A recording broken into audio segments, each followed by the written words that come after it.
My name is Bill LeBlanc, and Dr. Sarah is currently performing an implant treatment. Because I had had a broken tooth from chewing ice, and the tooth got into bad shape, and the tooth had to be pulled out in pieces.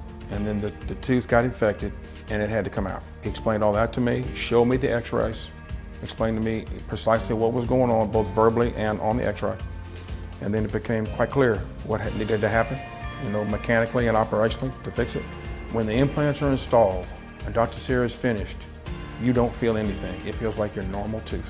For me, there's been no pain involved, from pulling the tooth, the dental implants, the whole procedures. I've had no pain. Yes, you have no need to be nervous if you have a broken tooth or you need an implant. If you come see Dr. Sarah and his staff, they will show you and explain to you what is wrong and what they need to do, then they will do it.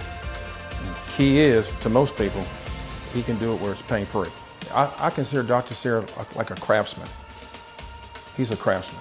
He can get this done, and it always amazes me that he can do it the first time.